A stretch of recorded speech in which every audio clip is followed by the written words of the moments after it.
of Recovery in Aviation. So just give us a second while the streams go live on the different social media platforms. But I wanted to thank you for joining me today in this session of Recovery in Aviation. Hey, this is going to be a short session, just a brief one today, because what I wanted to do is I wanted to tell you about a couple of things coming up quickly. Tomorrow, I'm going to have a CEO of a 3D metal printing company on this broadcast. It'll be 9 o'clock Pacific, 11 o'clock Central, 12 o'clock Eastern. And so if you're interested in 3D printing, you'll want to join me tomorrow with the interview with the CEO, Ron Robinson of the 3D metal printing company. So that's number one. Hey, number two, I have a really exciting thing coming up. Many of you know that we've had really great success with these interviews of Recovery in Aviation. We've been doing this for about 2.5 months now. And we've had a lot of great leaders and CEOs and companies on this broadcast, and it's been very well received. And we've had so many people that have been impacted by it, and they've really asked us for more. And so what we've decided to do is we've decided to have a virtual summit, and it's going to happen on August 25th, 26th, and 27th. And in that virtual summit, we're going to have 50 leaders over a 3-day period for 24 hours a day. And we're going to have interviews with leaders in the industry focused on recovery in aviation. The whole sole purpose for this is for you to walk away after these 3 days with some great ideas on how you and your business can walk into the fourth quarter of this year with recovery in aviation and prepare yourself for tremendous success in 2021. We expect to have over 10,000 people participate in the virtual conference, and we'll have at least 50 probably more leaders and CEOs in aviation speaking on success in aviation. You are not going to want to miss this. Look for more details in the near future. Hey, share this live stream. We're going to have a little bit of a discussion today about recovery in aviation and what it really means. All right.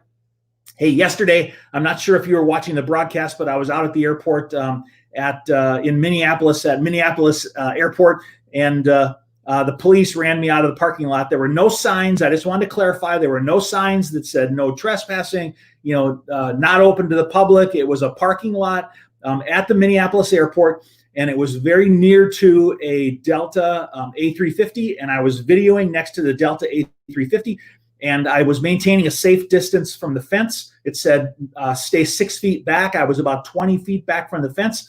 And a policeman came and respectfully asked me to leave. He said it was private property and I couldn't be there. And all I had to say was, hey, I understand, because at these times when, you don't really know what people are doing, I was pretty close to an airplane, and they just asked me to leave. And so I didn't argue. I just said, that's fine. But I wanted to clarify I didn't go to jail, and everything is okay. And we're going to continue our broadcast. The reason I'm doing a broadcast inside today is because it's raining outside today, and I couldn't go out to an airport and do a broadcast. But we are absolutely committed to doing broadcasts on recovery in aviation. And so I'm jumping back online today, and we are going to have a bit of a discussion about recovery in aviation.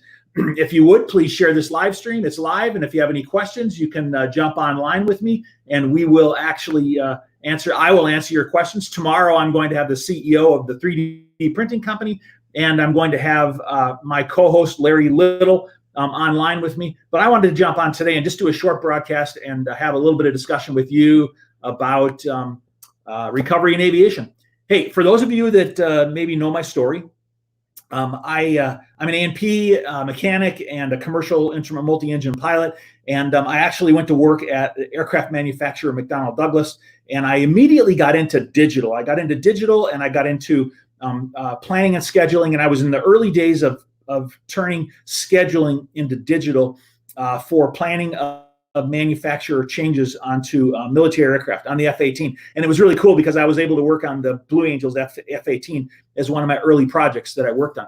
And then I went from there on to Northwest Airlines, and that's why I was out at Northwest Airlines, or out of Delta yesterday, near the building that I had worked in.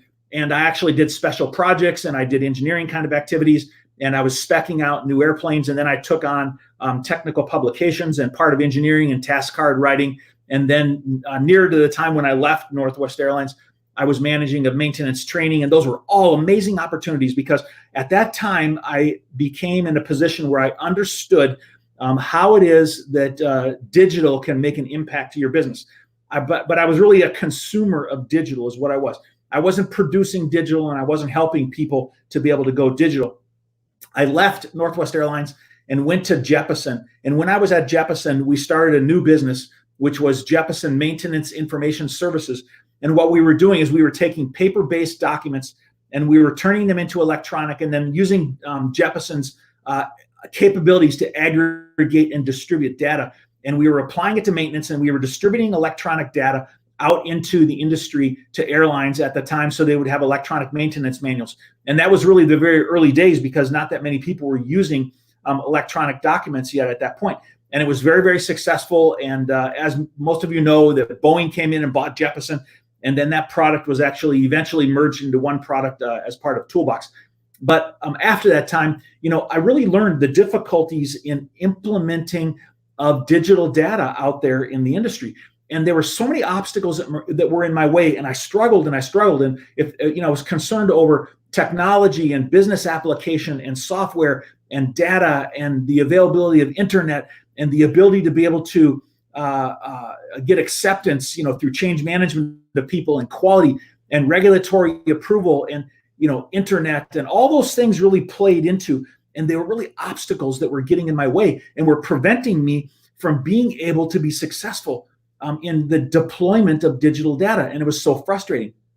And then the time came, and it was almost like magic, in that all those factors came together, and all of a sudden became possible for us to be able to do digital transformation in this area, in the performing of maintenance. And then many other software providers, began to come and bring more software. And today we find ourselves in a place where there are really no obstacles that are preventing us from going fully digital within aviation. Not this year, but last year, I traveled 480,000 miles, and I've worked with over 200 different airlines and MROs. And I can tell you from my own personal firsthand experience that a large portion of those people are on paper today. And so if you're feeling like you're behind, you are not behind. You are in the same place that everybody is in their journey in moving toward digital transformation. And so I want to encourage you that now is the time to jump on board and to do this. There's a couple of good reasons. I want to tell you why. All right. Over the years, I have seen that digital or major events in our industry or in our world cause major shift. Okay. A good example of that is, for example, when the internet came about in the early 2000s, it created a major shift in the way that we did business. All right. And all of these factors coming together have positioned us to be able to make this major shift. And now, with the difficulty we've had with people not wanting to handle paper and our need to work remotely and social distance, it's really created an event out there in the industry, which has caused it to be the perfect time for us to move into digital within aviation.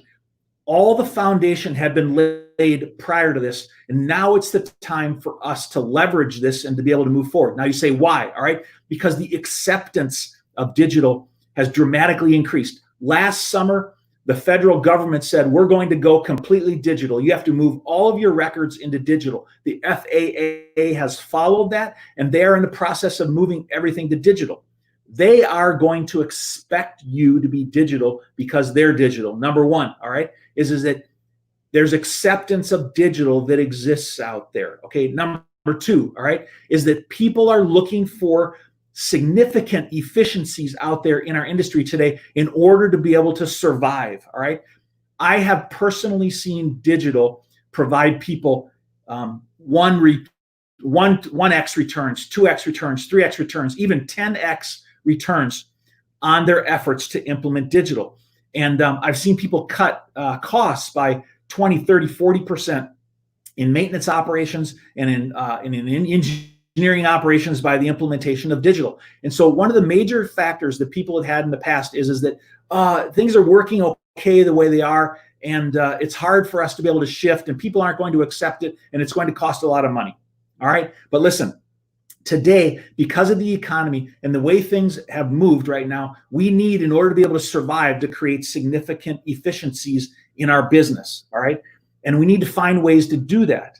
And one of the things that we need to do is we need to carefully look at our business, and we need to look at the places where there can be evolutionary change, major significant changes, so that we can get more work done for dramatically less cost and to be able to operate in this environment where we exist today. And digital, the implementation of digital is absolutely one of the ways to do that. All the foundation has been laid. There's so many businesses out there in aviation today that are operating on paper. We need this economically within our business, and now is really the time for us to go forward with this success. Listen, tomorrow I'm going to have a good example of this and the implementation of digital technology in aviation, and I'm going to have a CEO on our broadcast tomorrow talking about 3D metal printing. If you're interested in the subject of 3D metal printing, then join me on the broadcast tomorrow, 9 o'clock Pacific, 12 noon Eastern. It's going to be a great broadcast, all right? Next, I just want to remind you, is it's on the screen right now, August 25th, 26th, and 27th. We have a virtual summit coming up where we're going to bring together over 50 of these leaders over 3 days. They're going to share this kind of information to be able to help you to be successful. And in moving forward in the last half of this year and into 2021, we're going to give you new ideas and to be able to help you and support you to be able to be successful in your digital transformation journey. Hey, join me as we do these continuing broadcasts. And I want to thank you for watching today. And I want to wish you fair winds and following seas, and have a great day the rest of the day. And we will see you tomorrow on the broadcast. Bye.